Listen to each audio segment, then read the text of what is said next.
back, everybody. Sarcasm Speaks, Jared, Bob, and Jones. Jones is back. I feel like it's been a while. I Yeah, feel like probably. Yeah, yeah, I feel like it's been a few weeks.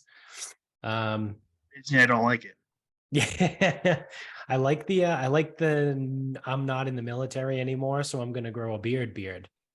Yeah, Yeah, hit the neck a little bit a couple weeks ago, but other than that, I haven't touched this since I left the military. It's not gonna go anywhere. fuck them. Who Yeah. cares? You don't have to keep it clean shaven anymore. So why No, not? I'm a real person.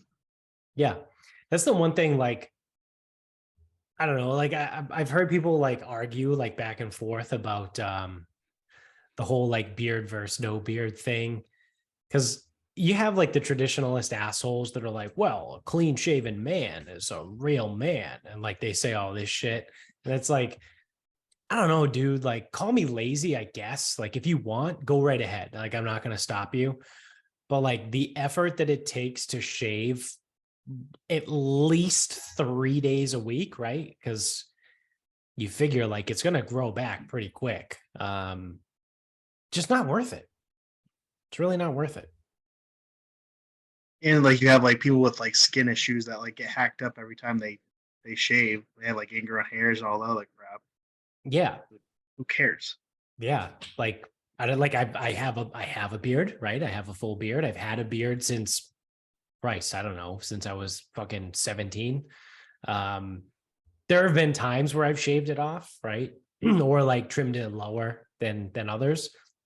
Um, but like I literally just have to like maintain it, right? Like you just kind of now it's like some people they get a little bit lucky, I guess, where like their beard doesn't grow in as thick like across their face, right? So I guess there is kind of varying degrees to that, right? Like if you don't grow a full thick beard, it's probably easier to shave, right? Because you'll maybe only have to shave like twice a week. Um, but yeah, for me to like keep a clean shaven face, it's a lot of fucking work. I would literally have to shave 3 times a week. I would have to shave every other day, basically. I think when I actually had to shave every day, it was like every other day. Yeah, that's miserable. Yeah, Fuck I'm not that. doing that. Do you ever use a straight razor? Yeah, all the time. It's Really? awful. Yeah, Yeah, do you ever use a straight razor? No, my skin can't handle it. Yeah, I've never used one because I'm a bitch, right? And I'm terrified of them. You just hear like all the stories about dudes like legit hacking their face. Like I've had a straight razor used on me like to like keep the line and then like the bottom of my neck and the back of my neck at the barber shop. Um, but like me personally, I have never shaved myself with a straight razor. yeah. I think the only time I've ever had a straight razor was in the back at a barber shop. But yeah, I would never ever. I would definitely hack my face off. Not that it looks good anyway. Yeah. So I don't know. It was random sarcasm speaks on beards, I guess. You're talking. So we got some fun stuff this week. We got one fun thing this week. It's the PGA Championship. So this episode will be coming out on Thursday, so it will be day one of the PGA. But Dads, I'm curious to get your take on the course itself, right? So to give people a little bit of background. It's our guy. I know. So just to give people a little bit of background, like if you're not a big golf guy like us, typically, right, there's 4 majors, but not typically, there are 4 majors throughout the year in golf. And typically the US Open is known as like a very hard course. Like it's a difficult setup, you know, they grow the rough thick, like all that stuff, whatever. And the PGA Championship traditionally has been easier, right? Like I don't want to say it's really easy because it's not really easy, but you know, the winning score was probably between like 15 and 20 under, right? I'd say that's probably safe to say. No, it's not. It shouldn't really be that high. It's like 10 plus or minus. Okay. Because like when it comes to the US Open, like there have been instances in not the too distant past where the winner was like even or like one under. Yeah, it's been a little bit, which sucks. I think the last time we got that was 2018 at Shinnecock. Yeah. But even then, the players were bitching. So Yeah. So, like I said, curious. So now that's the background for anyone that doesn't know golf that well. This week coming in, it seems as if the setup it's at Oak Hill in Rochester, New York, so upstate New York, is a lot closer to a US Open setup than it is a PGA. And I've heard rumblings of some people being like, oh, hold on to your fucking pants. It's going to be a shit show type of thing. So I'm curious to see if you've heard anything like that or read, because really I don't hear shit. I read it on Twitter. Let's be real. I haven't heard shit either. But so my pet peeves. Before every major, they try to make it seem like it's going to be the most impossible thing in the entire world. And then, they figure it out. Yeah. They always do. So pet peeve there. Why Oak Hill may be a little more penal than other places is because it's in Rochester, New York in May. So yeah, that's true. It's not, we haven't had like that's not enough time to have like perfect growing conditions. You kind of just get what you get. Right. That being said, Oak Hill is a Donnie Ross, one of our guy. Yep. So you definitely can't be above the hole. No one can be above the hole. You just can't do it. That's not possible. You'll die if you go above the hole. So what makes a Donald Ross course? Couple things, because they don't play many on tour. It's I want to say it's Sedgefield. I want to say Sedgefield and then Detroit, wherever they play in Detroit. The 3M. Rocket Mortgage. Yeah. Whatever, though, I think those two are the only Donald Rosses that they play each year. He has more major venues than he does regular PGA Tour stops. So the deal there, and the reason why he's a person is he built a shitload of courses. He's got some famous ones. His greens are usually pretty diabolical. Actually, we played a Donnie Ross. Bass. Yeah. That's a Donnie Ross. So usually what you get in a Northeast Donald Ross is a lot of elevation change. The greens are usually fucking diabolical. They're generally going to be elevated. They run off every fucking which way. Off the tee is relatively friendly. Maybe some bunkers come into play, but it's not going to be like hitting down a hallway. So Oak Hill, the last time they had it was 2013. The Duff Daddy one, Jason Duffner, he put on a ball striking display that was fucking insane. He hit his iron so fucking good that week. And I want to say he outlasted Furyk. So as much as, that was in August back then. So length off the tee then didn't really matter, but it'll probably matter a little bit more this time around. And then hitting to the right part of the greens is going to be kind of what does this. So other than that, it's long, but I don't think it's the longest in the world. There's trees, but it's not tree lined anymore. They had to remove a shitload of trees, I think. Yeah, they did a major course redesign in 2019. Yeah, and I think part of it was getting rid of a fuckload of trees, but that probably goes back even way before even 2013. Yeah. Um, They lengthened it and they got rid of a bunch of trees. And they changed the holes. Like I think there were 3 holes. I want to say it was like 5, 7, and 16 or something like that. Or 5, 6, and 12. I don't know. There's 3 holes that they restored to the original Donald Ross, whenever the course was made. yeah. And to be perfectly honest, I haven't watched any coverage this week. I haven't seen anything. I did listen to a podcast. I had to go to the cottage this morning, so I did listen to a podcast where guys were talking about Donald Ross, but they didn't really talk about Oak Hill. They talked about all his other stuff. So in terms of like how it's playing this week or what the updates are, I don't know.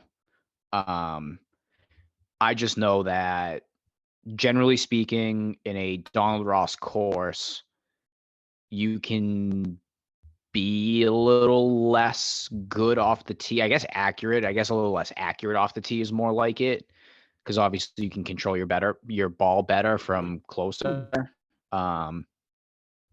So yeah, I mean it's hard to say. It's just like all these elevated events. It's like who's playing the best right now? Who do you like? Like it's kind of what you go with. Um, I know a lot of people were kind of looking at the Bombers like months ago because it's like, oh, Rochester in May could be cold, could be wet, could be soft. Never know what you're gonna get, and I think the weather's just gonna be fucking fine. So, yeah, I think it'll be I think it's gonna be an iron fest. Whoever hits their irons the best.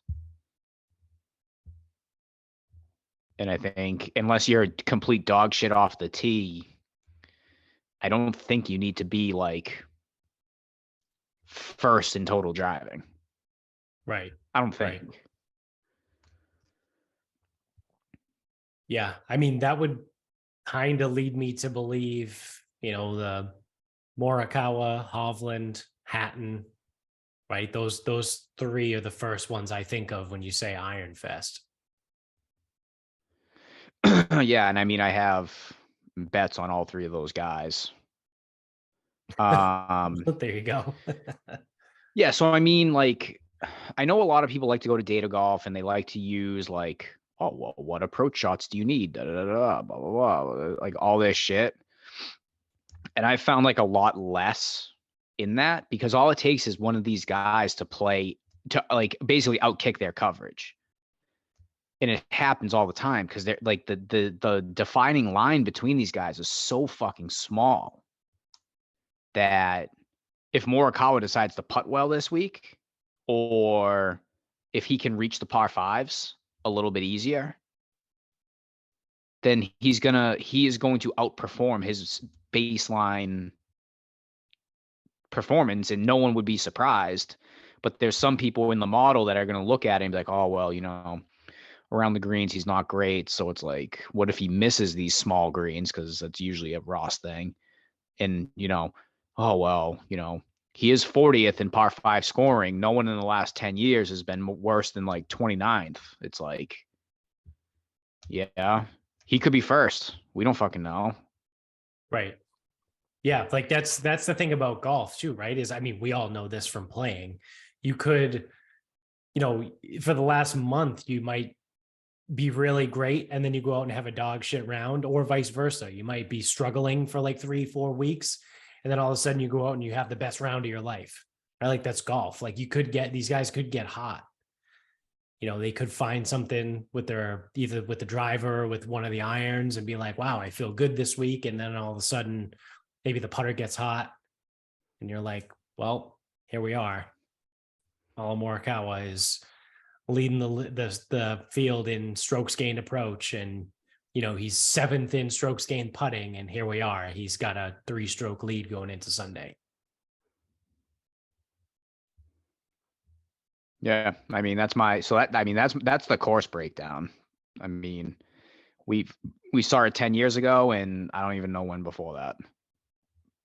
Probably a PGA in the late 90s. Yeah. Something like that. So it'll be interesting. It'll be fun to watch. Oh, if I I can hope actually so. I watch mean, it. I gotta work this weekend, which fucking blows, but I'm gonna try and watch as much as I can. yeah, I actually remember watching the Duff Daddy that year, Yeah, I mean that would have 2013. been college, right? Grad school, I was college. in I was in grad school. Yeah. It was the year I got back into golf, and it would have been in August. So I don't know what else I was doing. Oh, you know what? I already know what I was doing. It was in August, which means I was back to work because we worked for Bobby the August for the month of August. So Right. I was just sitting in my apartment with nobody fucking around.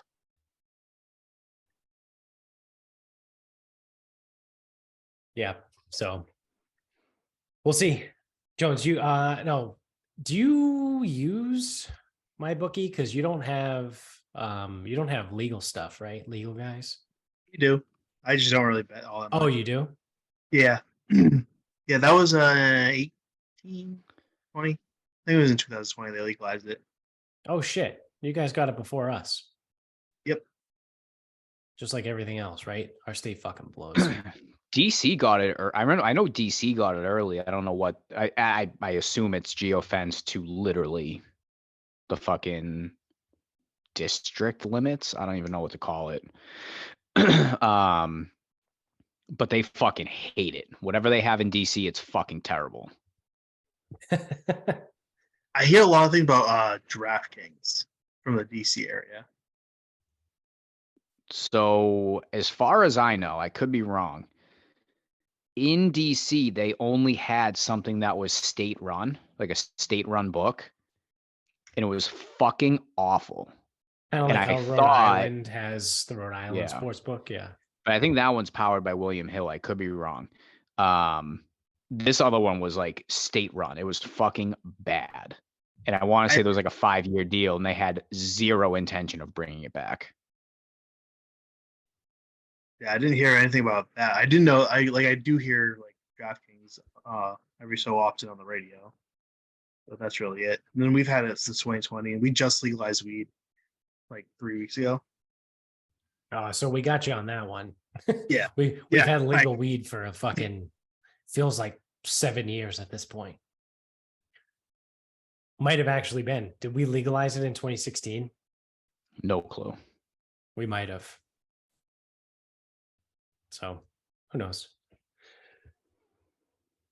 So I'm gonna Bob, I'm gonna put you on the spot here. But Jones, I don't know if you knew this, but we've come full circle on racism in the world.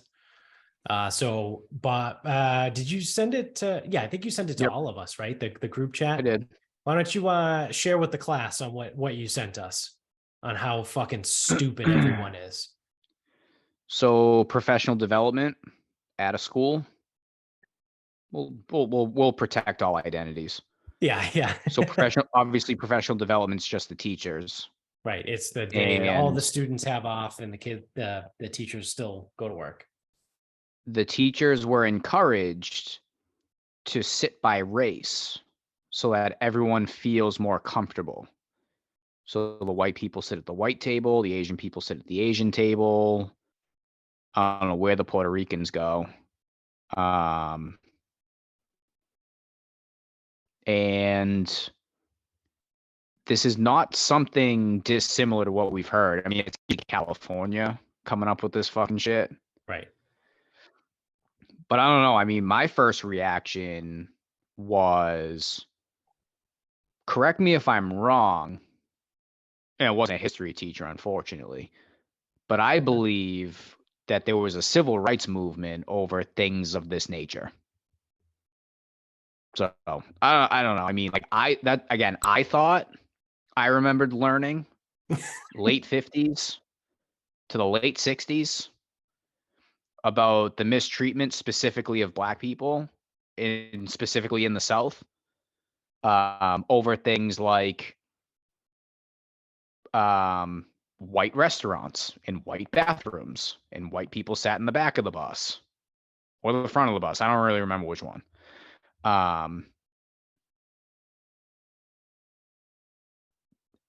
And it wasn't that long ago.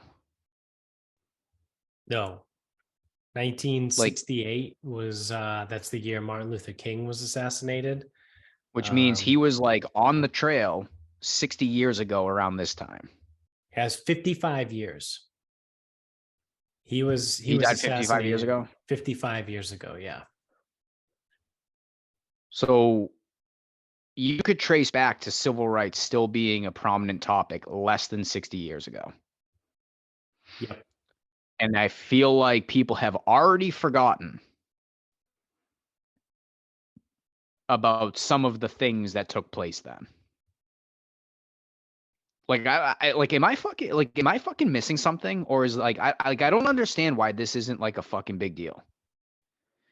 Like how did like anyone, Asian, Hispanic, any person that's a teacher at this school not immediately go and say, "Hey, this is fucked up. Fix it, or I'm going to the fucking news. You pick." Right. Like, how did that not like would that not be like the correct sequence of events? I like it. Like again, am I missing something here? No, I don't think so. I think it's a take that it comes Because I from haven't. Cal. Well, no, because California they've done shit like this where they wanted to have Mel. You have to remind me of some of these shit things, but like certain things in schools, like they were supposed to be like classes only black kids or something to make them Yep. feel more included. They were gonna have like black buses and white buses, like California's attempt to make people feel more comfortable by segregating them by race. I feel like that's problematic. Yeah, it's a huge fucking problem. But like, why are we not hearing about like that's the thing is like I was told this happened. I'm like, you know what? I feel like I'm gonna hear about this because I really feel like this is like a problem, like a So real problem. How did that teacher respond to the whole situation? Like when the teacher told you about like what like that's what went down, was he or she like, this is fucked up, can you believe this has happened? Or like was it like a my mind is blown type of thing? Like what was their Well, so to take be on it? fair though, we couldn't speak too openly about this because kids were around. That's fair. Yeah. But she's like, yeah, I figured you would get a kick out of this. I'm like, I'm just sitting there and I'm like, I actually like don't believe like what you just told me. And she's like, she goes, yeah, I know. And then there's something going on. Like it's not a public school, so there's something going on with the union. They unionized because they're not like in the Massachusetts union, which sucks anyway. So like they unionized themselves, and the lawyers just like, no, just go to the training. We'll figure it out later. And it's like, still, if they're telling you to sit by race, that means someone belongs to these races. And no one fucking said or did anything. Like, I don't want white people to say anything because fuck that. Like, white people have no right to fucking do shit. But well, like, then the unfortunate part of that too is if a white person said anything, they would immediately. It's almost like Donald Trump syndrome, right? Because it's like if a white person said something, everyone would immediately turn on them and be like, "Oh yeah, you would be the one to say something, wouldn't you, Whitey?" You know what I mean? Like that type of, oh, your white privilege, whatever. So it's like, unfortunately, the objection almost can't come from a white person because otherwise everyone can sit there and point the finger and say, see, this is why we have to do it because you're a bad person type of thing. Rather than like sitting there and be like, get it. Yeah, instead of sitting there and being like, oh, hey, this guy's got a pretty good fucking point, huh? Because that's not how things work anymore. Yeah, she was saying her Puerto Rican friend. She goes, "Do I have to?" She goes, "Do I really have to Rosa Parks the fucking professional development day?" And he goes, "Say it at the white table." Yeah, that is funny though, right? Because I think like what do Latino people or Latinx that they love being called so much? What do they do? Are they white? They're not black, but they're not white either, right? They probably got their own table. Yeah.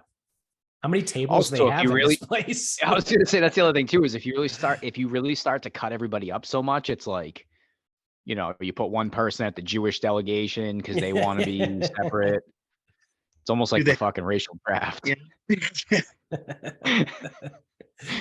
Well, part of that is one of Jordan Peterson's takes, that he was like, the whole intersectionality thing is like, eventually everyone is an oppressor, right? Like if you, because that's the whole, like the intersectionality thing is like, I'm a cisgendered white heterosexual male, or on whatever else, like you break down into like these 17 different things, and it's like eventually one of those sects that you belong to is going to be considered like an oppressive class, right? So it's like, if you look at like a gay black male, right? You call him trans, right? Call him a trans homophobic black male, right? Or I don't know if that might be too many different things, but I don't know if that works. Let's just stick to the original original point.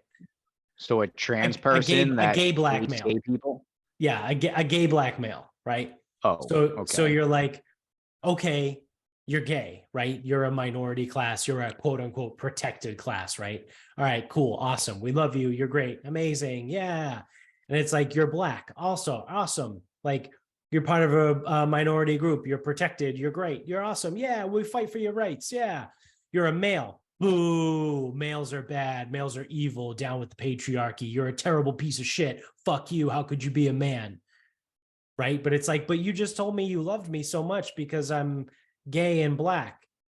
Yeah, but you're a man and we hate men and men are evil. Right. So it's like, that's the whole point. And that's an oversimplified version of it. But that's Jordan Peterson's point, is like with this intersectionality stuff, it's like eventually you're going to belong to what's considered an oppressive class. So like, it's the dumbest fucking thing ever. Yeah, it's not kind of counterintuitive.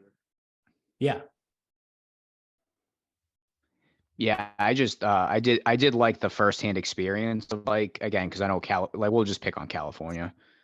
California's try to do dumb shit like this, but it's like to actually hear that people were thinking that around here and it didn't become like a fucking incident.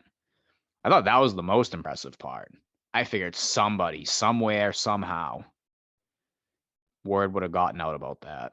Yeah, I mean, impressive or terrifying, however you want to look at it. Yeah, I don't know which one. Yeah, I don't know which one, because yeah, is it more alarming that someone had this idea, or is it more alarming that it didn't become a fucking statewide issue? I don't know. Maybe I'm, again, I think I'm missing. I know I'm missing something somewhere, but I don't know. I mean, I thought it sounded like that was like a deal, and it kind of like didn't turn into anything. Just Yeah, turned into a professional development day. it would be a big deal to me, right? Like it'd be like, if you showed up to a CPR class, right? And the instructor goes, okay, I want, in order to make everyone feel comfortable, I want all the white people to sit over here. I want all the black people to sit over there. All the Asian people, you're going to sit over there. All right, cool. Now we're ready to start the CPR class. I'd be like, yo, what the fuck does race have to do with anything right now? Like, we're here to learn CPR. You know what I mean? It's like the same idea. Like, what does race have to do with anything? We're here to learn how to like be better teachers, right? Like you're here to develop your professional career. Hence the name, Professional Development Day. Like you're learning new strategies, and like, what the fuck why do you have to bring race into literally everything? I don't know, man. And then, you know what though? Like, I mean, this is fucked up, like, but this is dark humor. It's almost like the racists like infiltrated like the deep thought of like everybody, like they like incepted people because they have to love this shit, right? Like the KKK has got to love this shit. They're like, That's what I was thinking. Some guy in a white hood is fucking smiling right now. yeah, like how has no one else stopped to consider that, right? Like, oh, we're gonna separate, for school kids, we're gonna have white buses and black buses. Like, I feel like this is what we should start doing. I know exactly how we can fix this stupidity problem. So anytime one of these things comes up and one of these thoughts or something like that, this great idea, right? What we're going to do is we're going to have to hire. So, say what you want. We're going to have to pay this person money, but it's for the greater good. So get over it. Are you hiring the Grand Wizard? We're going to hire the Grand Wizard of the KKK to be a government employee. And anytime someone has a thought when it comes to race, we can have a segment, right? We'll put it on all the news shows. CNN can have it. Fox News can have it. It'll be called Ask the Grand Wizard, right? And it's like, hey, the state of California wants to help people feel more comfortable. So they want to have black school buses and white school buses. Grand Wizard, what do you think? Well, I think that's a great idea. Oh, it can't do it. It's a terrible idea. It's racist. It's racist. We can even make it fun, right? We'll put like a little graphic of a little one of those meters that goes back and forth, and on one side it says racist, the other side it says not racist, and it can kind of like hang out in the middle when you're asking the question, and then when the Grand Wizard answers, it goes one way or the other, and it's like, here we go. It's either racist or not racist. Like, I feel like that's a great way to solve this fucking problem, right? Like, probably get great ratings too. It would get amazing ratings. It would be the highest segment on cable news. I mean, dude, if you're looking for an expert on racism, like, you see, this is the problem. Everyone wants to find experts on racism or try to figure out the right like things to do, but no one goes to the racists. Right? Everyone goes to educators. If you're trying to build a rocket, you're going to go to NASA, right? Like, if you're trying to, learn how to fly a plane from New York to California, you're going to go to the FAA or like pilot school, right? Like, it's pretty straightforward. If you want to learn how to dig for oil, you're going to go to like an oil rig and talk to someone. If you want to learn what's racist, like, why not just ask a racist? Does I don't think the KKK does internships though.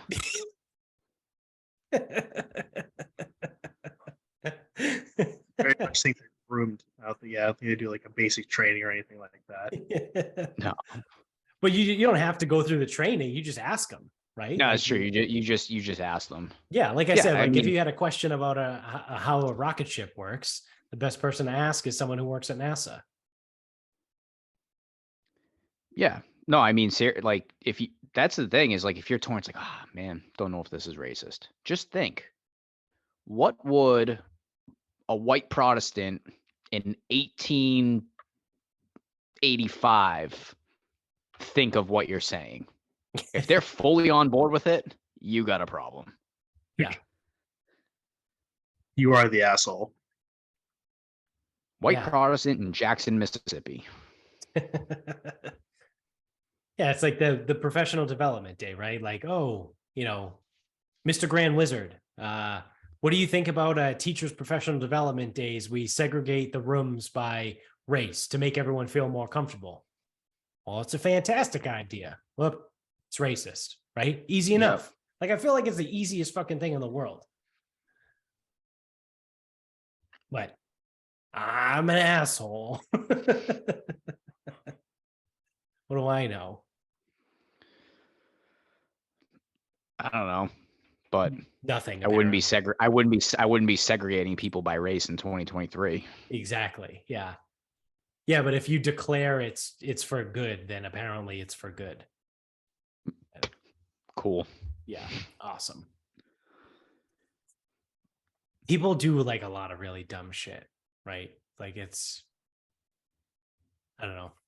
We don't have to get into like the whole psychology of it, but Good, because I've taken multiple psychology. Psychology. That's what I guess that's the class I took, because I did not get psych. So The study of the sky. psychology. You having a stroke, dude? I wonder if that's still. It doesn't smell like toast.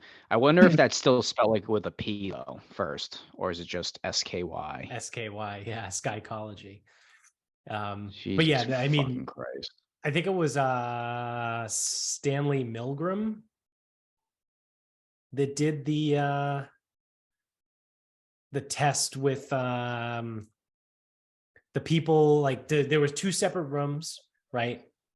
And they were actors. Like the one person was a paid actor, and one person was in the other room, and they just took like a random person off the street to like be a part of a study, and they told the person off the street that they were going to be administering a shock to the actor in the other room that they didn't know was an actor. They just thought they were all random people.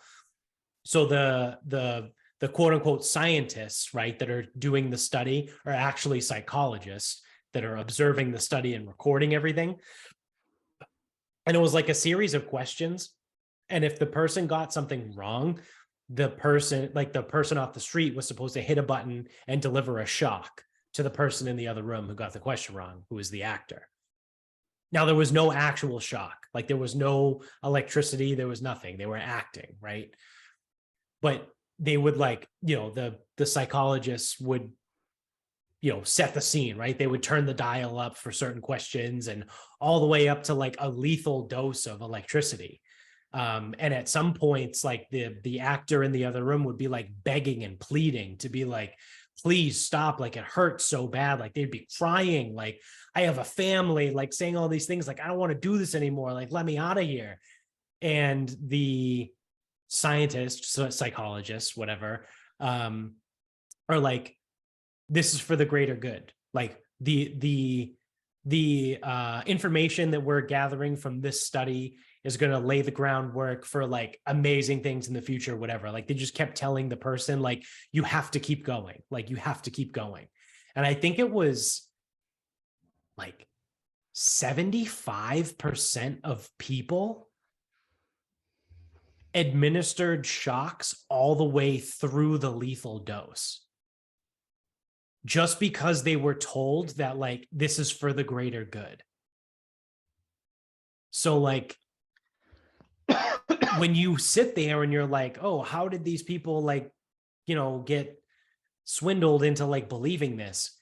I don't know, dude, like 75% of people in Stanley Milgram's experiment, like just hit the fucking lethal dose button.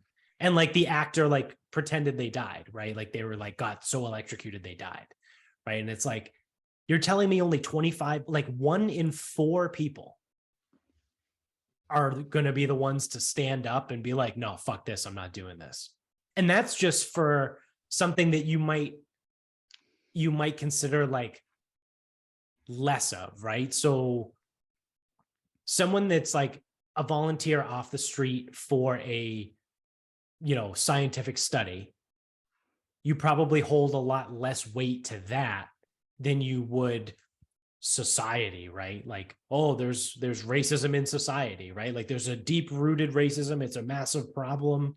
It's everywhere, right? Like, so that I would argue that it's even higher than 75% of people that would comply, because at the end of the day, like I said, it's easy enough to just get up and walk away from an experiment that you're a volunteer of, right? Like you don't feel as personally connected as you do to all of society, right? So it's shit like that that's like, oh, no wonder why people are so fucking stupid, is because like they'll literally do whatever you tell them to do as long as you tell them it's good.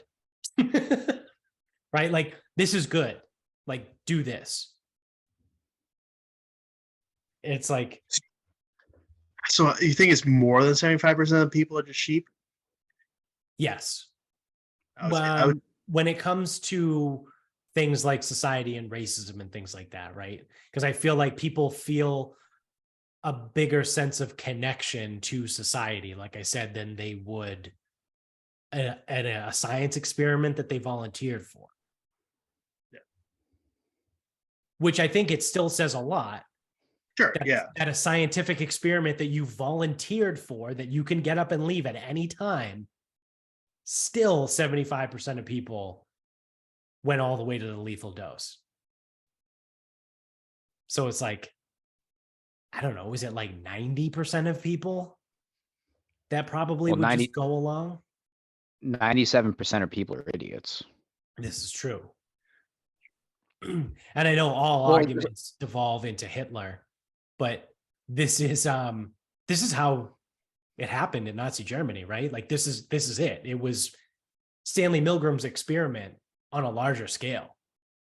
When you tell people that this is for the greater good over and over, they're like, oh, well, it's for the greater good. So obviously I'm going to help. Obviously I want to do something for, better my country and better humanity. We're laying the foundation for a better future. Yeah, obviously I'll comply. I'll do whatever you say. See, you went Hitler. You went Hitler. I was going to go electric vehicles. Because a lot of people, they're just like, oh, well, I really should get like an electric vehicle. Why? Yeah. Oh, no, not really. It's kind of why I asked. Oh, well, the environment. Are you just saying random words and things? Because I don't think you actually know what the fuck you're talking about. Yeah, electric vehicles too are more along the lines of like cognitive dissonance, because the thought process stops at when you plug the car in. You don't continue the thoughts of like, where does the electricity come from that you just plugged into your car, right? So like you're sitting there like, oh, well, I'm not driving a gas-powered car, so I'm helping the environment.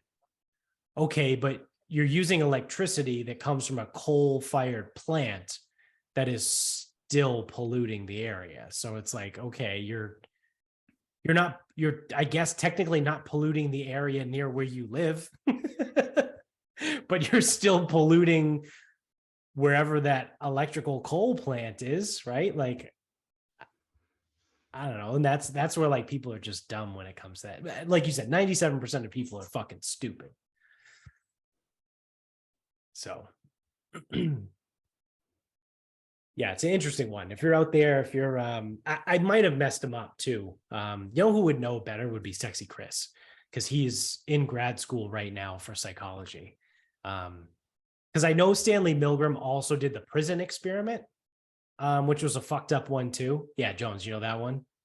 Yeah, vaguely, very vaguely. But I know the electric shock therapy one was done in Stanford. I heard on a podcast. Yeah, so I think it is Milgram, because Stanley Milgram was also at Stanford. He did because it's called the Stanford Prison Experiment. So I think Milgram probably did both of them. What a fucked up guy, huh? You could get away with a lot more in like the 50s. I think it happened in like the 50s and 60s, right? Like when like the military was giving all our like special agents LSD and shit. What do you mean that never happened? Yeah, MK Ultra. Yeah, well, no, what's MK Ultra? That's fake news. What do you listen to, Alex Jones? Yeah. Why would our government ever give people LSD on purpose? Yeah, I do have I just looked it up. So the Milgram experiments. Stanley Milgram did the shock experiment, and also was it, maybe he didn't do the prison experiment? I don't see it here. It's not listed under his things, but either way, right? Both came out of Stanford. If anyone out there, yeah, just look them up, right? The Stanford prison experiment, the Milgram shock experiment. I don't know. Just Google it. It'll pop up. Apparently, the prison experiment was done by Dr. Zimbardo. Oh, yeah. Phil Zimbardo, right? Is that his name? Yeah. Yeah. Yep. Yeah. I was all those guys. Skinner was another one, who's another big psychologist in that time. Came up with the Skinner box. Yeah, I don't know how I remember all this shit either, but whatever. Again, I took 4 psychology classes and I couldn't tell you one psychological principle, not one. Abnormal psych. There you go. That's one. I didn't take that. Oh. That was a fun one. Although it wasn't what I had expected. I thought I took abnormal psych going in being like, oh, it's going to be cool. We're going to talk about like all kinds of fucked up shit like schizophrenia and bipolar disorder and like super interesting stuff. And it wasn't that. Well, I don't even remember what we did, but I remember like checking out like 3 weeks into class, be like, this class fucking sucks. It's not what I thought it was going to be. And then like the last like 5 weeks of the semester was the like cool shit, right? Where it was like schizophrenia and bipolar and, you know, whatever, multiple personality and borderline personality. Like that's what it all was. And I was like, man, if only you took this last 5 weeks and just made it a full semester course. Why the fuck is that required for physical therapy?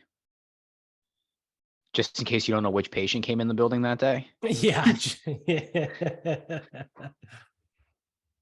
Yeah, there's a lot of shit that's like, why is this even required, right? I mean, we've talked about this before in the past. The whole undergraduate degree is a scam because it's like 120 credits. And typically, right, I think that's what it is, right? On average, it's like 120 credits. And I would say at least 60 of them are completely useless. I don't know if you guys ever had to take a research methods class. I did. But take one. I did in grad school. Sucked. Yeah.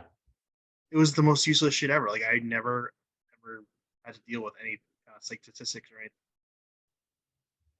Not to that degree.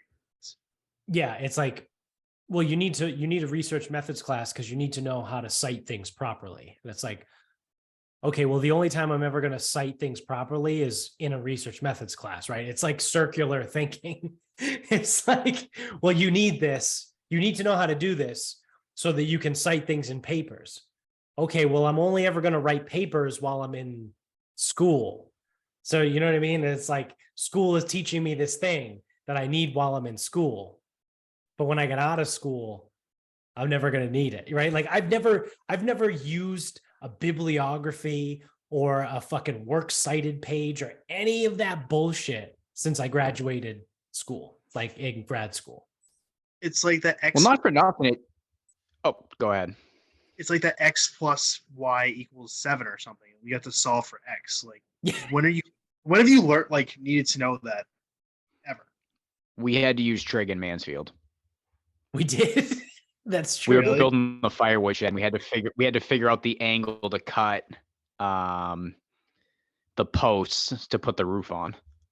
You're the only person I've ever known to ever need that But now here's the thing though, Jones. We both took trig. We both took calculus. Do you want to know how we figured out how to find these angles? Probably Google something. Yep. A Google calculator, right? It's like type in the one angle, the length of the other thing and the other angle, and then it spits out the angle that you need, right? It's like, cool. I didn't need your stupid a squared plus b squared equals c squared bullshit because I can just get a Google calculator that does that for me. I type in the A number and the B number, and then you give me the C number, right? Like I don't need to do this like math shit, right? Like it's dumb. Well, but you need to know how to get the work. You need to know how it works, right? Nope. No, I don't. No, I don't. I just need to make sure the roof fucking fits. What I need is the answer that I'm looking for, right? I don't need to know how it works, right? I use a computer every single day. I don't need to know how the computer works. I don't need to know binary code, ones and zeros, and like DOS and like the fucking the bias system. I don't need to know any of that. I don't need to know how it works. I need to know that when I hit the L key on my keyboard, the L pops up on my screen, right? Like, it's all I need to know. Oh, but how else are you going to find the hypotenuse? I don't know, dude. A fucking calculator on the internet, right? Like, it's dumb bullshit. It's just like, Yeah. In what situation do I need to find the hypotenuse? yeah, Math class. Great. I'm done with Yeah. those. yeah. Well, that's like the other thing too, like the stupid ass, like Common Core math and like all that bullshit math stuff. People are like, why are you making this more difficult than it needs to be? Right? Because they're like, oh, this lattice math and like all this other bullshit. It's like, hey man, I don't know, just like memorize if you have to, right? Like, we all did it. 12 plus 8 is 20, right? Like, it's just like, it should become like eventually intuitive.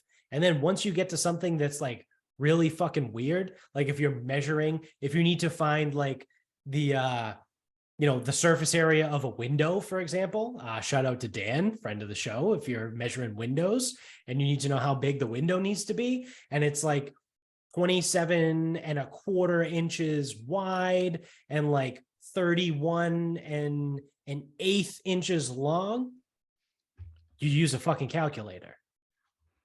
Like, I'm not going to sit there and do like lattice math to like figure out the surface area of a stupid fucking window. I'm going to punch the numbers into a computer and the computer's going to give me the answer that I want. Right? Like, Well, and this is the hard part with academics needing to require so much like history of it, I guess, in a way, where it's like if a topic's too new, well, we can't really use that because it's, too new. So we rely on old topics and old technology where you couldn't Google the fucking hypotenuse before. So if you needed to find the pitch of or what angle to cut that board at, you did need to know how to do it. right. But now you don't. It's the same thing with like bibliographies. Like if I wrote a fucking book today, and I didn't want to be sued for plagiarism, any thought, I could just link it in the text, save the document as a fucking PDF, and that's my book. And if you Right. want to know where I got that info from, you go to the link. Like credit attributed. Right. It's like, oh, well, I'm going to sue you because you used some of my info and I know you linked to it saying if you want more info on this, go to this link. But it wasn't an MLA formatted bibliography. So that's plagiarism. No, it's not. Yeah, judge is gonna look at that and tell you to fuck off. Oh, you linked to it. You Oh, you think literally a judge has enough provided- time to even take that case? Yeah, no. You wouldn't. That guy wouldn't even be able to find a lawyer to take the case. Yeah, what a fucking yeah, you can find the lawyer, but it's what happens on the other end. Yeah. Yeah, it's fuck, man. People are so dumb. Everything is dumb, really, when you boil it down. Just keeps getting dumber too. You'd think by 2023 it'd get better. It's gotten worse. Nope. Dumber. Yeah. It's gotten significantly worse, I would say. So, hey, what can you do, right? Actually, really quick, before we get into final thoughts, I did want to throw it out there that in the last episode, I talked about making hot sauces and stuff. I made my first hot sauce and it is fucking incredible. I don't want to toot my own horn here, but toot. That's precisely what you're doing. Yep. So I used Scotch bonnet peppers, which have a little sweetness to them. And I blended it up with pineapple, apple cider vinegar, honey, a little bit of salt, some cumin. I forget what else I put in there. I don't know. I have the recipe written down and like the actual measurements too, so I know what it is. Dude, it is fucking delicious. It looked bomb. Yeah, I think I think I'm gonna try and bottle it, and then I'll send it to you guys. So it's the first. It's obviously the first one, potentially the first of many, but I gotta. Well, you are figure going to have out- to make this like a billion times. Well, yeah, yeah. I'm And of just course, kind of I'm willing to test. Just you keep sending it to me. yeah. I'll keep testing it. You ship it to Maryland, I'll definitely have some. Yeah, I'll definitely eat it. Yeah, just send it to me. But yeah, I got to think of like some other recipes, right? So Disagree. just stick with the one. How about this? Get really fucking good at one, tighten that up, and then you can get creative. Yeah. Remember when the fucking Wolfhausen Brewery fucking made the low carb strawberry beer? Yeah, it wasn't good. No, nearly killed landfill. Sorry, it did kill landfill. It did, yeah. So, yeah, that's my thing. The only limiting factor there is going to be the supply of peppers, right? So like I'm gonna have to actually search for these things because Get a fucking pepper guy. I know I'm gonna need a pepper guy. If anyone out there is watching or listening, don't forget to subscribe first. But yeah, if you got a pepper guy or you know someone who's a pepper guy or you want to connect us, you just let me know. As stupid as it is, how many farms are around you? I don't know if you'll be able to find Scotch bonnets every time, but right.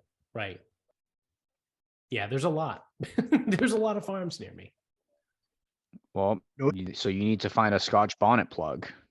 Do they sell those shits outside of Jamaica? Dominican Republic. Like, can you even grow? Can you even grow a Scotch bonnet in Massachusetts? Honestly, probably not. So you might be able to. I don't know. I mean, I just know Jamaicans love using Scotch bonnets. That's not true. You could in a controlled environment, right? Like if you had a greenhouse or something like that where it's temperature controlled, you 1000% could grow it in Massachusetts. But like you're not going to be able to plant Scotch bonnets in your backyard garden and like let them grow. It's just not going to fucking happen. But yeah, the ones I got were from the Dominican. They say Scotch bonnets from Dominican. I just know that I just know that Jamaicans use Scotch bonnets all the time. Yeah. So they do occasionally have them at Market Basket, but they don't have them like every week. So it could be like a whole thing. You know what you might see? This is part of it. You got to find a fucking Scotch bonnet plug. I do. If that's going to be the pepper, or who knows?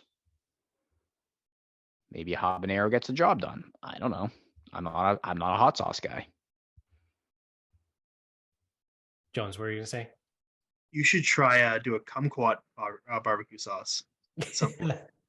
Oof, we're out of kumquat season though. Yeah. All right, yeah, it's gonna be tough. Maybe next winter. So part of me likes the Scotch bonnet. One, because it does have a little sweetness in it already. And two, it's different, right? Like you can go get a fucking pineapple habanero hot sauce anywhere, right? But like, have you ever seen a pineapple Scotch bonnet hot sauce? Well, now here you go. Now you gotta get a plugger. Yeah. That should be step one before, or I guess the next step. Yeah. Because like find the other thing too is like a reliable source of Scotch bonnet. You can find pineapple habanero. You find mango habanero, right? Like the mango habanero salsa. Like everyone loves that shit, right? It's like, all right, cool, yeah, I get it. Like I want to be a little bit different. That's why I was thinking a second sauce is trying to find a way to use like poblanos, because you never really see poblanos. You see jalapeno, obviously jalapenos are in hot sauce, right? But I don't know, coming up with some sort of like poblano hot sauce. Poblanos aren't hot though. Yeah. Yeah, but it doesn't have to be, right? Like I like mild hot sauces too, right? Like it doesn't have to be like kick you in the dick hot. Didn't say that, but it should have something. Yeah. Poblanos have nothing, dude. I think they have more than jalapenos. No. I fed poblano. I usually use poblanos for when I make chili. And I feed that to anybody. Let's see. The poblanos range from 1,000 to 1,500 Scoville units. So that's less than a jalapeno. Let me see. Jalapeno Scovilles. Yeah, you're right. Jalapenos range from 2,500 to 8,000 Scovilles. Yeah. So I don't know. That's my mild sauce, right? That'll be like my mild bitch sauce is poblanos. Serrano chilies? Is that a thing? I think Serrano, yeah. Those can get hot, right? They look like they're kind of thin. I thought they were little, like skinny guys. Yeah, they're skinny guys, yeah. But they can be long and stuff too. Yeah. Yeah, Serranos. Make it. Make it and send it. What are we doing to balance out the Serranos? What are we making? This is the Sarcasm Speaks blend, by the way. Yeah. So I picked Serrano. So what are you adding to it? Yeah, Jones, what do you want to balance it out with?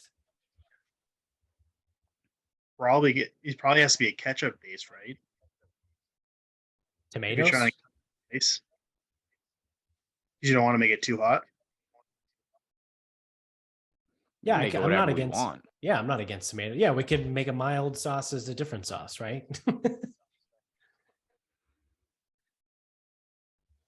So I'll check Serrano's Scoville rating. The like general. This is fucking retarded because I've read so much on hot sauces in the last like 3 months, more so I would say in the last 2 weeks, but over the course of the last 3 months I've spent so much time reading about hot sauces. So like typically it's like a pepper or two, right? And then there's an acid base. So whether that's like a apple cider vinegar or a red wine vinegar or just a regular white vinegar, something like that. And then sometimes people will throw in like a juice, whether it's an apple juice, lime juice, lemon juice, things like that. And then you can add whatever herbs you would like, if you would like to add some herbs. But yeah. All right. So typically on the scale, Serranos they're hotter than jalapenos, but not as hot as cayenne. So I think this needs to have a little bit of kick. I don't think we should neuter it. Anyway. Okay. So what so it's a pepper, an acid, and then a something else. Is that what it was? Yeah. Yeah, you can put in some herbs. Like a white vinegar. All right. So we got Serranos. I'm writing this down as the next recipe. What about a Serrano like chimichurri? Is that possible? Is that legal? Ooh. I'd fuck with that. Because So, I mean, like, why don't we just cilantro? someone already did the work for us. Jones, you're a chimichurri guy. How do you usually make it? Olive oil, red wine vinegar, cilantro, parsley, garlic, chili flake, salt, pepper. I think the Sarcasm Speaks blend should be a fucking Serrano chimichurri. I think that would play. All right, Mel, make it. Yeah, I just wrote it down. Serrano, cilantro, or why are you still here? Oregano, red wine vinegar, garlic, salt, parsley, pepper. parsley, not oregano. Oh, See, that's why I read it back. Cilantro, parsley, red wine vinegar, garlic, salt, pepper. Chill that bitch for like 2 days and you're golden. All right. And maybe I'll oh, I'm a little hesitant. I mean, I can try it, right? And see how it comes out. As I say, I would be a little hesitant to put olive oil in it just because I feel like it would separate. But like I said, I can try it. Either way, this is just the chimichurri is just the inspiration. Right. It doesn't need to be a chimichurri sauce with serranos like mixed into it. Right. Just the thought. Yeah. So I would use significantly less cilantro and parsley, right? Because like I don't need like the thickness. Like I don't need it to be a chimichurri. I just need it to have like the essence of chimichurri. Yeah, it probably won't be the same consistency either. Right. All right. Well, I got my next sauce. Here we go. You know my address. Yeah. We got some sauces to make. So on that note, I'll take before we get to final thoughts again, I'll take any recommendations or suggestions as well. I'm open to any and all of it. Anyone out there, right? Because that's the other thing too. I mean, it could exist, right? I'm sure there's thousands of different kinds of hot sauces.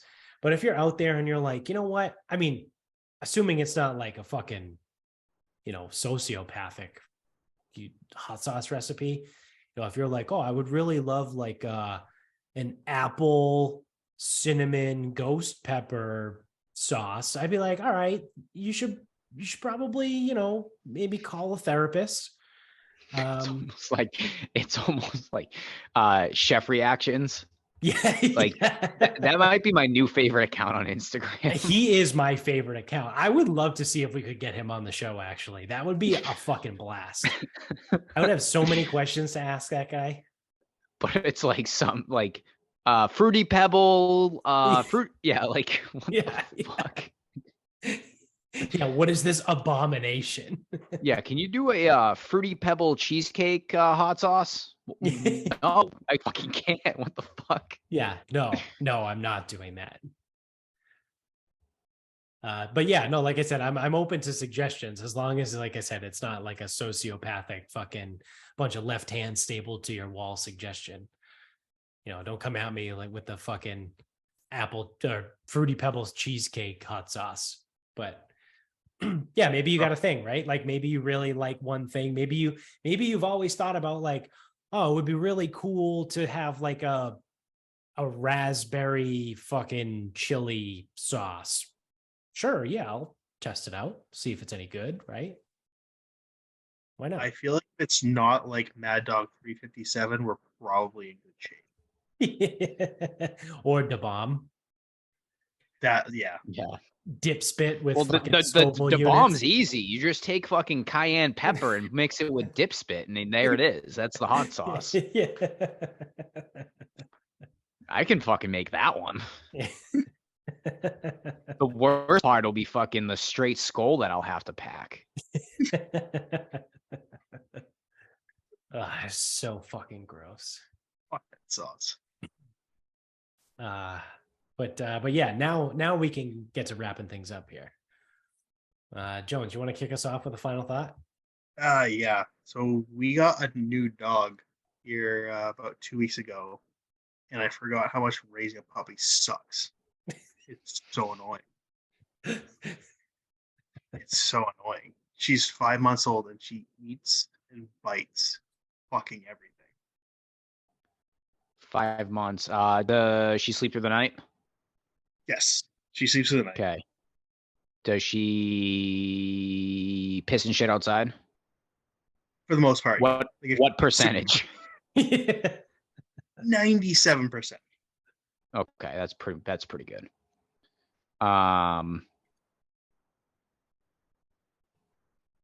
Outside of that, is just like a fucking ball of hate energy.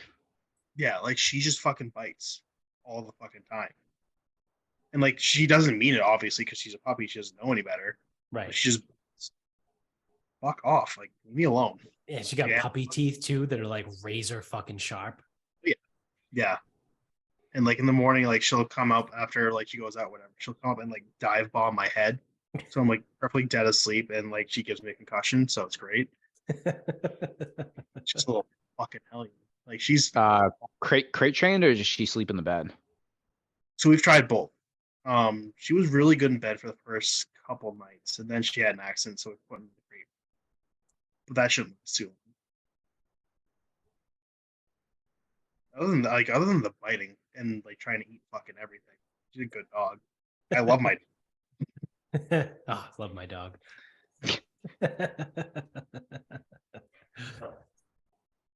Yeah, I mean, I would imagine it's a pain in the ass, right? Yeah.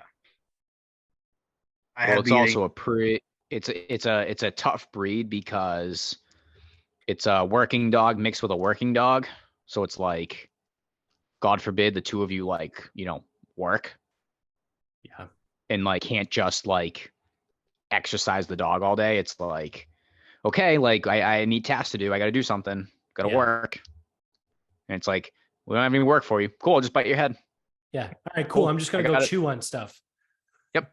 I'll just fucking fuck everything up because that'll be my task for the day. She chews on fucking everything.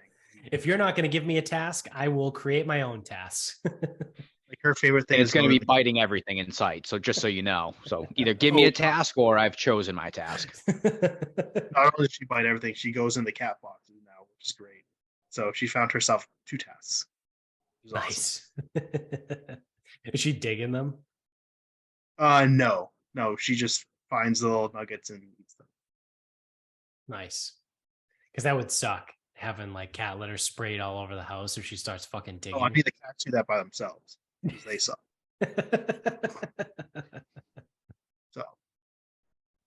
So you gotta fucking find a farm for all these fucking animals. Holy shit. It's the Jones Zoo. Yeah. I thought my father had a zoo with ducks and chickens and goats and shit. Well, he does have a zoo. Oh, that's 1000% a barn. Yeah. That's pretty good. It's a, what is she, pit in something? A Staffordshire Terrier. So basically a smaller. Yeah. Yeah, it's a English pit bull and an American pit bull mixed together. Yeah. Sick. Although not technically, but whatever. Yeah. She's definitely not stubborn.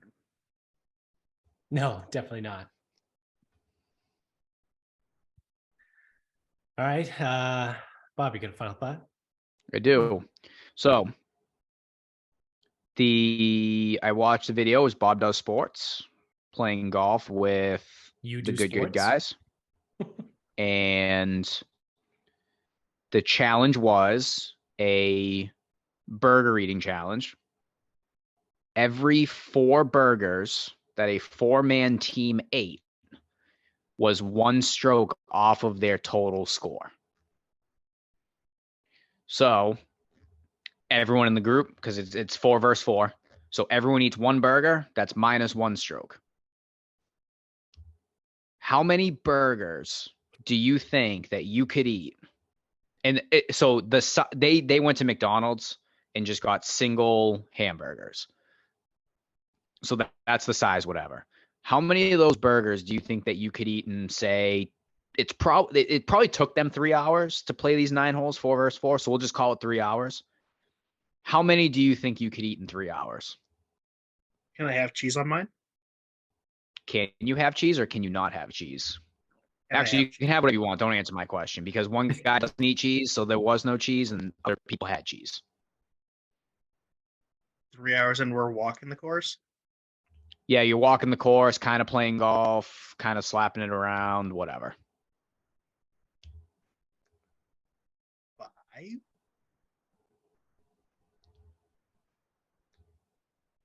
In 3 hours? I think I can Mel, what do you think? Oh, I'm a disgusting human being. I was going to say like 10.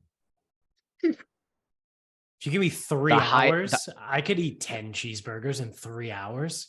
just a single stack McDonald's cheeseburger that's like just bun, burger, cheese, bun. That's it. They like throw some fucking ketchup and mustard on there too if you want, whatever. Something so it's just not the dry. single. I could easily eat 10 of those in 3 hours, especially if I'm walking. Oh yeah. I'd say 5 to 10. Oh, you know what? They were in carts, but anyway, whatever. Not important. We're like this for intents and purposes. Well, for walking, then I can definitely have like 12. Because I'm gonna get tired. They were in carts when they did it. But like, obviously it's like, cart, walk out to your ball, blah, blah, blah, whatever. So you are like walking around, but no, not walking the course. That'd be a lot of burgers to carry. Yeah. They ordered 120. So the most that any of them ate was 13. And I'm pretty sure the kid had to puke twice. I feel like I could eat a burger a whole. So I call it 9, right? I'm thinking it with how bad they struggled to do so. I know I'm more disgusting than, well, not Fat Perez, but I actually don't even know how many he ate because his team fucking rolled. So it's like they weren't even at one point, they weren't even like trying to eat anymore because they were just kicking the shit out of the other team. Like they didn't even need the extra strokes. But like the other dude, it was like 6'2" and just skinny as hell. And he just kept eating. But like the problem was like he would eat one and it's like, well, you need 4 to get the stroke. So then it's like, well, he probably had to eat 2 now and like 1 or like half to 1, like whatever, like moving it around like that. I don't know. Seeing how bad they struggled, I'm like almost thinking like maybe 8. 8 might be my max before I want to puke. I mean, I could get to like, I think if I force the issue, I want to say it's like 10. Yeah. I feel like a burger a whole is a safe bet. Now, if you run into the situation where you just laid out that they actually did, where like I have to now eat multiple burgers just to get to the 4 mark, then I'm going to puke. Right? Yeah, like, the timing got a little but assuming that like the foursome is like us 3 and Vinny, and we're all just 4 disgusting human beings, and we can very easily take down a burger by ourselves. I could eat a burger a whole. I'm optimistic that I could. Yeah. But watching how bad, but again, I don't know if any of them can. Well, so the thing is, it's like I'm actually declining on my ability to eat, like in stupid volumes. Like, because there was a while where I could eat like stupid amounts of food. And now it's like I'm starting to not be able to do it. And I think 3 years ago, I probably would have said like 10 easy. And I could probably lean toward maybe 12. And that's like the only reason I don't know if I could do it anymore. It's just like, it's kind of caught up to me. I can drink it. Well, see, drinking, I can still do my thing. It's just the hangovers have now become stupid. Yeah, and there's nothing you can do to fix them. Like they've become bad.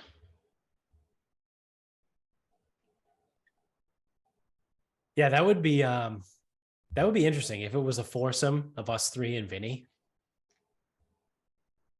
I feel like Vinny could take down a ton of burgers. I would say 60 is too many for the group, but 50? Because Vinny has the stomach for it. Because he's the fucking psycho that, like, when he's cripplingly hungover, goes to Taco Bell and buys the box of fucking tacos and eats like 12 tacos in a sitting. So, like, my stomach probably isn't built for it, right? Because I never eat fast food, but still, like, I'm confident that I could get through a burger a whole. Like Vinny, I feel like could easily eat fucking 15. That's the other thing too, is like it doesn't have to be McDonald's. That was just that's what they did, and that was like my size for reference, because if we were eating like legit quarter pounders that we cooked ourselves, it's like no way. That's like yeah, not a chance. 3 and I start to get full, and I'm talking like probably max 5. Yeah. Yeah, I would say I'm right there. Like with if you. I grilled the burgers myself. Right.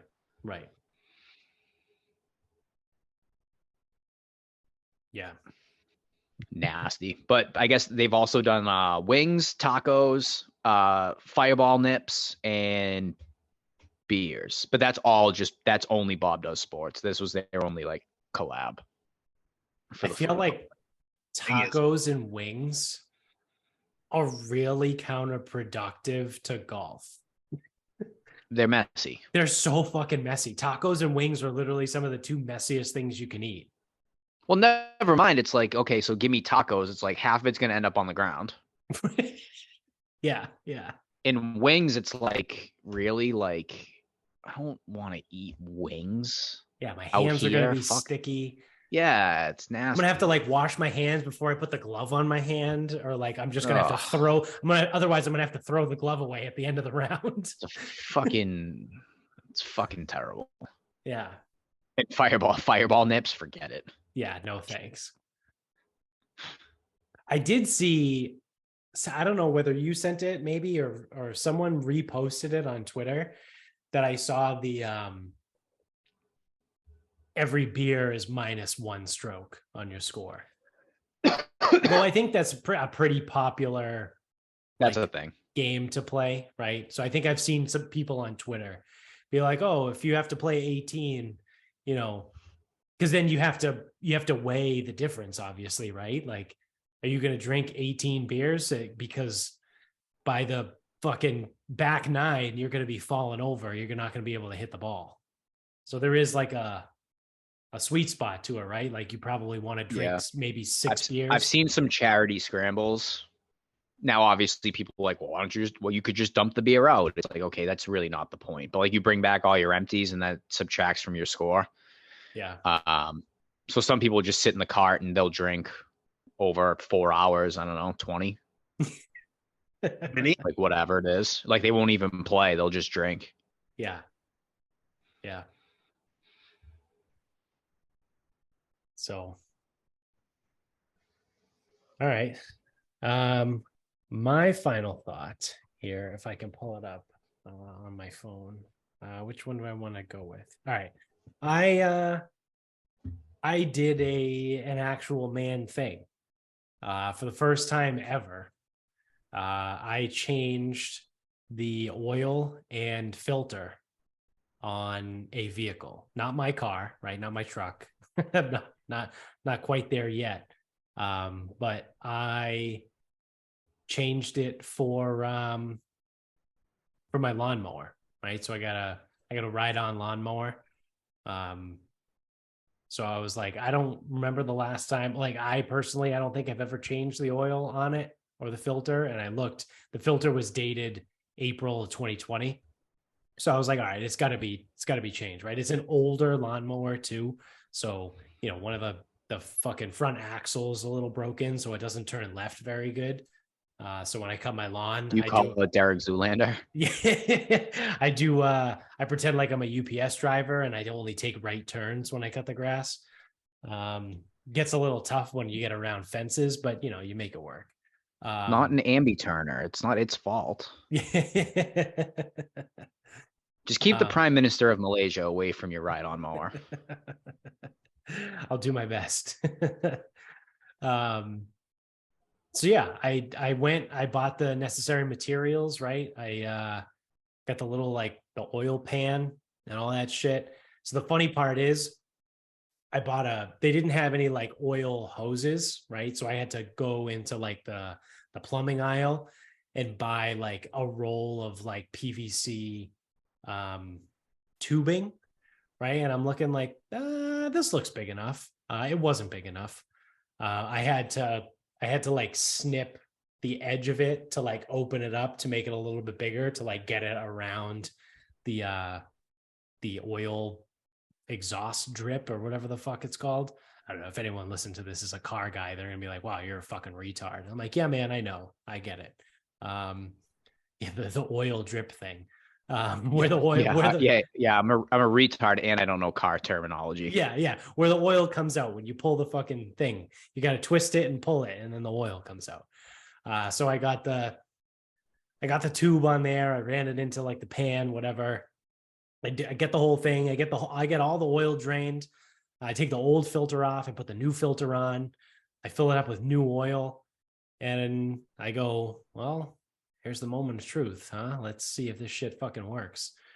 So I get on it and I go to turn it on. I turn the key. Lo and behold, the fucking thing started. And it actually worked.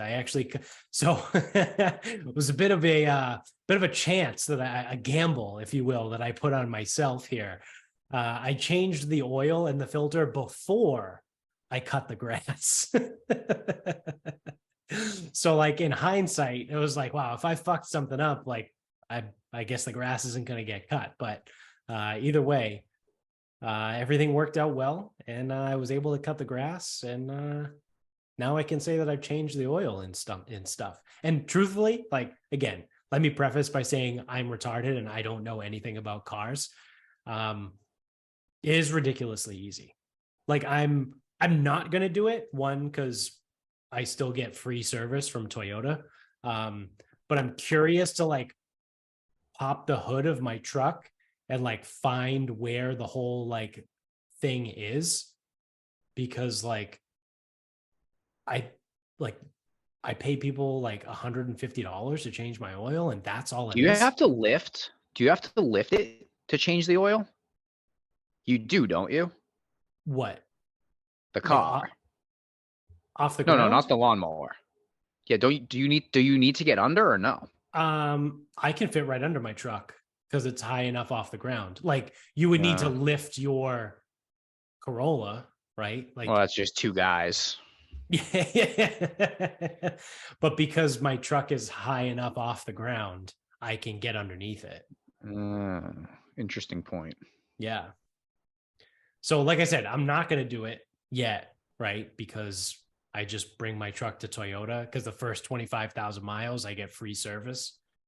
So I just bring it again for free and let them do all the shit, because they like rotate the tires and, you know, they change all the filters and all the fluids and all that shit. And again, I don't pay for anything. So when I have to actually start paying for shit again, I might be like, I don't know, dude, am I going to pay $150 for an oil change, or am I just going to fucking do it myself? Because it's pretty fucking easy. The only problem that I ran into, that I will run into, is like, I don't know what to do with the old oil. Google it, Murray. Yeah, I know. It's easy enough to just Google it, right? Do you guys have a dump? Yeah, we do. Probably the dump. Yeah. Do you have a sticker for the dump? Do you need a sticker for the dump? Yes and yes. Just bring it to the dump. Let it be their problem. Yeah, that's most likely the thing to do. But one big bag. Yeah, no. I always say I know what I would have done with it. I know what I would have done with it. It's like that mercury thermostat. Yeah, I dispose of that the right way. Yeah, totally. Same thing with batteries. They're like, oh, don't put batteries in the trash. Well, what do you mean? Where else are they going to go? Yeah, what the fuck else am I supposed to do with these batteries? What do you want me to throw them in the ocean? Like, what do you want? Like, like, where else am I going to put them? Yeah. I mean, I don't know if Milton has a dump, but like, what do I? Okay, yeah, I'm gonna go to the dump. Like, so someone comes up with their truck, they got like actual trash and actual shit and motor oil, whatever the fuck. I'm gonna go up with a Ziploc bag and be like, I got some batteries. Fuck out of here! It goes right in the barrel.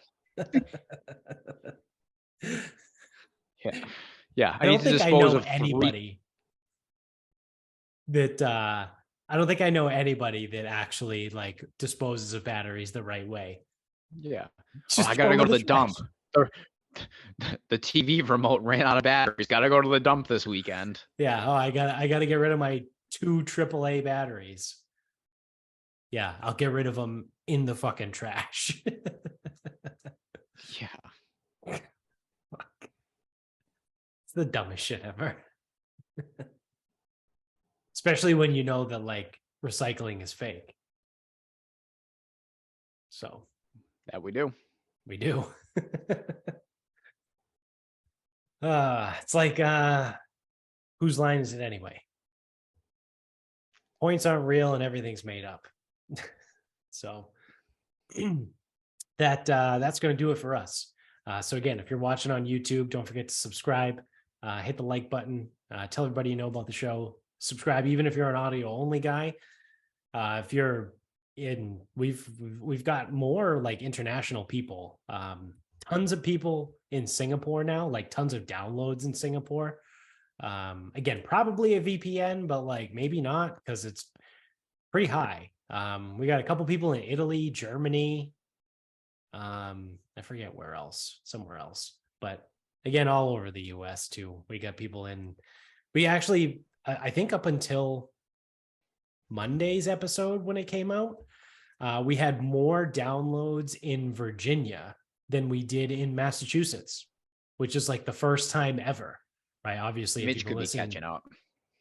Yeah, could be, or maybe he told a bunch of people, which thanks, Mitch, if you did, because I think Massachusetts is back on top at this point, but Virginia was leading, which is pretty nuts considering we live in Massachusetts and most of the people that listen to the show actually already know us.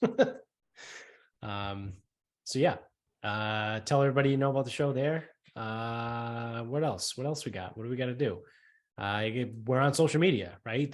Sarcasm Speaks Pod is the Instagram. You can get us on Twitter at sarcasm_speaks. The Facebook page is Sarcasm Speaks. The website, sarcasmspeaks.com. Go to the merch store, buy some merch, like that amazing Sarcasm Speaks coaster that Jones has right there on the screen. Thank you to moonbrew.com. Use the promo code Jared16159. I'm going to fuck that up so many times because they're never going to fix it. And that will get you 10% off your order at moonbrew.com. The great sleep time tea that I was drinking earlier in the show. Grillyrassoff.com. You can go there, use the promo code SarcasmPod, and you will get 10% off your order every single time you check out. Likewise, you can use that same promo code SarcasmPod at mybookie.com, and they will double your first deposit up to $1,000. I think that's it. I think that's all the bases. So until next time, good night, everybody.